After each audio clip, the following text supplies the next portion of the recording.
အာတိတ်ဆက်ဝဲမှာရှိတဲ့တောင်တန်းတစ်ခုရဲ့နက်ဆိုင်တဲ့အတွင်းဘက်နေရာမှာကျွန်တော်တို့လူသားတွေအတွက်အလွန်ရေးပါတဲ့အရာတွေကိုသိသိထားပါတယ်။ဒါကတော့ကြောက်တံများများတွေရွှေလိုရနိုင်မဟုတ်ပါဘူး။ကမ္ဘာမှာရှိတဲ့လူသားတွေနေ့စဉ်စားသုံးနေကြတဲ့အပင်တွေရဲ့မျိုးစီတွေအဲ့လိုမျိုးအရေးကြီးတဲ့အရာတွေကိုသိသိထားတာဖြစ်ပါတယ်။အဲ့ဒီအရာကိုတော့ Sparebird Global Seed Ball လို့ခေါ်ပါတယ်။ Sparebird ကမ္ဘာလုံးဆိုင်ရာမျိုးစီပန်ပေါ့။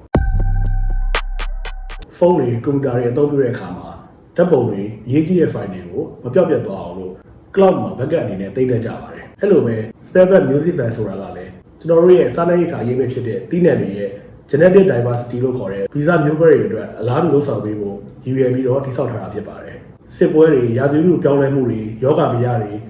ရမုံငွေမလုံလောက်မှုတွေနဲ့တဘာဝဘေးရန်တွေကြောင့်နိုင်ငံရဲ့မျိုးစိပံပျက်စီးသွားရင်တော့မှဒီနေရာမှာလုံခြုံစိတ်ချရတဲ့မိတူတစ်ခုရှိနေစေဖို့အတွက်ရည်ရွယ်တာဖြစ်ပါတယ်။ပို့မှပြောရမယ်ဆိုရင်ဆီးရီးယားပြည်တွင်းစစ်ဖြစ်တဲ့အခါတော့ကအလက်ပိုမျိုးမှာသိသိထားတဲ့မျိုးစိစုဆောင်းမှုတွေပျက်စီးသွားပေမဲ့လည်း Sparebird ကနေမိတူမျိုးစိတွေကိုပြန်လည်ထုတ်ယူပြီးတော့မော်ရိုကိုနဲ့လက်ဘနွန်နိုင်ငံမှာ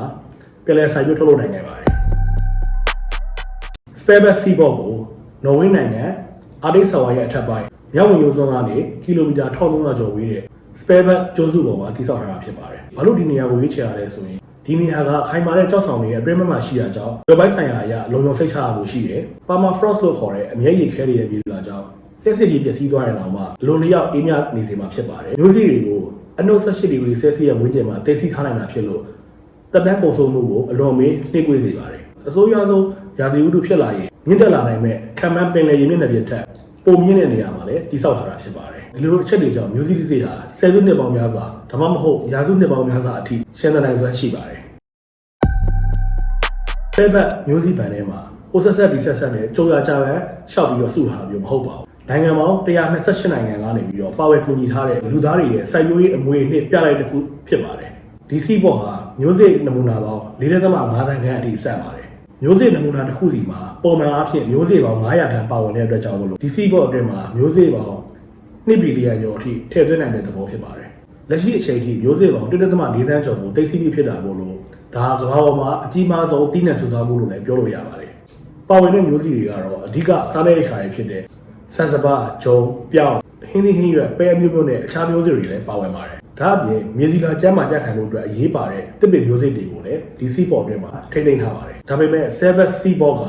မျိုးစိတွေကိုမပိုင်ပါဘူး။ဘက်ကလုပ်ပေးတဲ့သဘောတာဖြစ်ပါတယ်။မျိုးစိတွေကိုလာရောက်အနှံထားတဲ့အဖွဲ့အစည်းတွေကသာဒီမျိုးစိတွေကိုပိုင်ဆိုင်တာဖြစ်ပြီးတော့လိုအပ်တဲ့အချိန်မှာပြန်လည်ထုတ်ယူသုံးစွဲနိုင်ပါတယ်။ Sparebird Seed Ball ဟာဒီလိုမျိုးသိသိပေးထားတဲ့အတွက်အခါကျင်းဝင်ယူတာမျိုးမရှိဘဲနဲ့ကမ္ဘာလုံးဆိုင်ရာကောင်းကျိုးအတွက်လှုပ်ဆောင်ပေးနေတာဖြစ်ပါတယ်။ကျိုးနိုင်ငံတေးလေးရပဲဖြစ်ဖြစ်စိုက်ပျိုးရေးအေဟာကြီးနိုင်ငံရပဲဖြစ်ဖြစ်ပေးပို့လာတဲ့မျိုးစိအားလုံးကိုထိန်းသိမ်းပေးထားတာဖြစ်ပါတယ်။20ရာစုအတွင်းမှာအထွတ်နှုံးကောင်းတဲ့မျိုးစိတွေကိုပဲအဓိကထားပြီးတော့စိုက်ပျိုးခဲ့တာဖြစ်တဲ့အကြောင်းမလို့တီးနှံမျိုးကွယ်85ရာခိုင်နှုန်းကိုဆုံးရှုံးခဲ့တယ်လို့ခန့်မှန်းကြပါတယ်။ Sparebird Seed Ball ဟာအာမခံထားတဲ့ပုံစံမျိုးသက်သက်မဟုတ်ဘဲနဲ့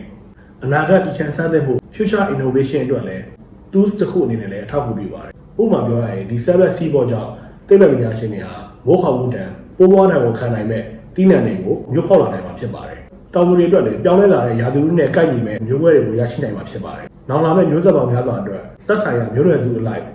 သူတို့ရဲ့စိုက်ပျိုးရေးအမွေအနှစ်တွေကိုကာကွယ်ထိန်းသိမ်းနိုင်မှာဖြစ်ပါတယ်။အချို့ပြောရရင်တော့အာရိတ်ဆောင်ဝဲမှာရှိတဲ့ဒီနေရာလေးဟာမျိုးစိတွေအတွက်တည်းမဟုတ်ဘဲနဲ့မီဒီယာရဲ့အနာဂတ်ကာလမှာတစ်ကမ္ဘာလုံးကိုကယ်တင်ကျွေးမွေးနိုင်မဲ့လူသားတွေရဲ့